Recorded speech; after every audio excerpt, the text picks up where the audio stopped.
Oh boy.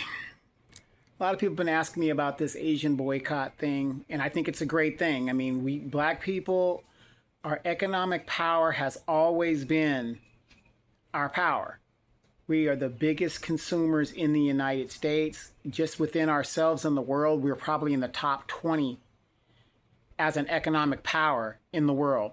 We spend almost $3 trillion of buying power every year, and we give away 97%, right? So if you guys have been following myself and Demetra K, we've been talking about this for at least 10 years on the internet or whatever. And the Nation of Islam's been talking about this way before I even came on the scene, right?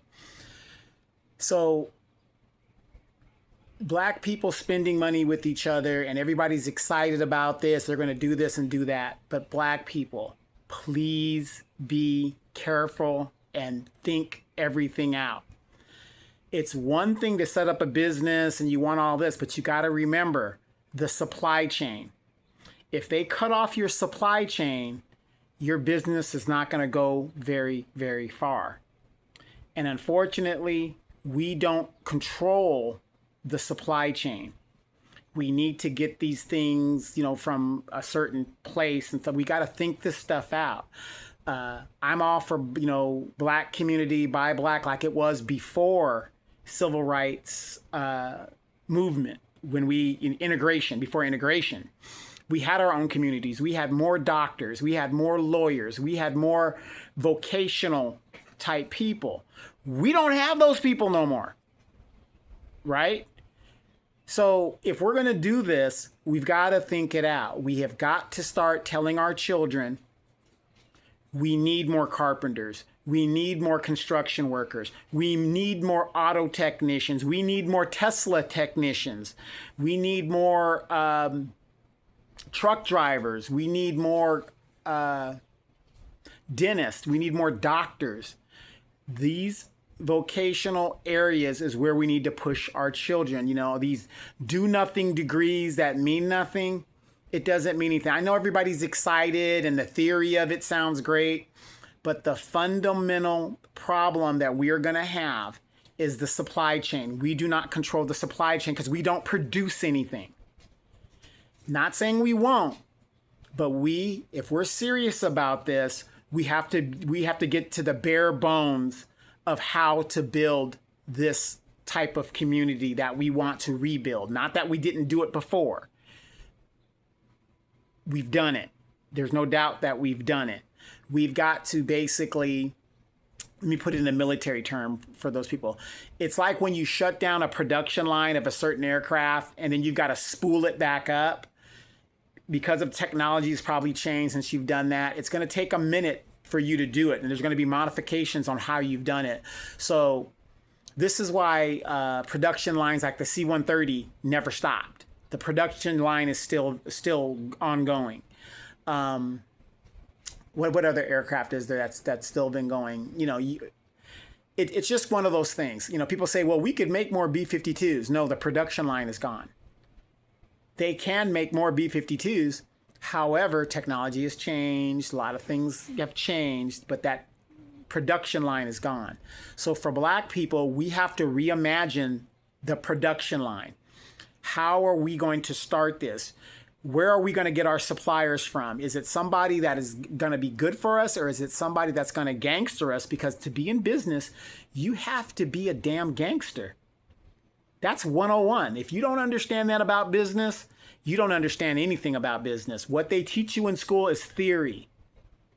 Why do you think Donald Trump dresses the way he does? Because in the 1970s, he saw the movie The Godfather, and that's what he wanted to be. You have to be gangster in business.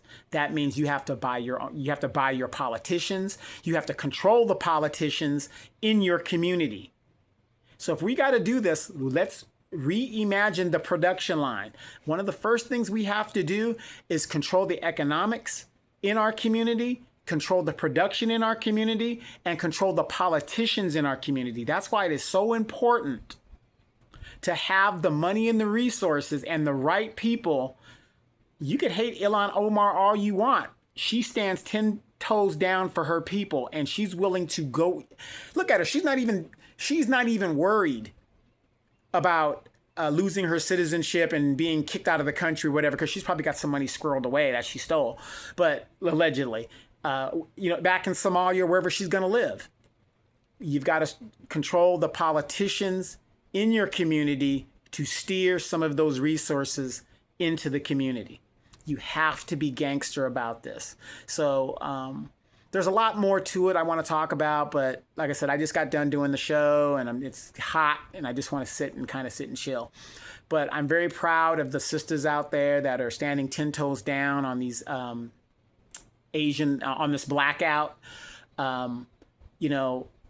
Eventually we were going to get tired of being disrespected, ignored, and whatever, and it's come to this, and I'm so proud. And again, sisters, we're asking a lot of you guys to carry the majority of this blackout, and I think you guys can do it. I mean, they're getting the point. They are getting the point, but I honestly believe we shouldn't turn back. We shouldn't turn back, because the duality of business is gangsta. So do you think they're going to forget about this? Do you think they're going to forget it? No, they're not going to forget about it. The economic supply chain is controlled by others. So we have to somehow either start manufacturing stuff ourselves or get control of that supply chain. And we can do it. We just got to think and put our heads together and stick together, and it can happen. But for Black people out there, I'm so proud of you guys for standing 10 toes down on this. And like I said, we're not villainizing any particular group or anything like that, but we as Black people have a right. And we're not doing anything wrong. We're not doing any crime to take our dollars elsewhere where we're appreciated. Nobody has a right to our vote and our money.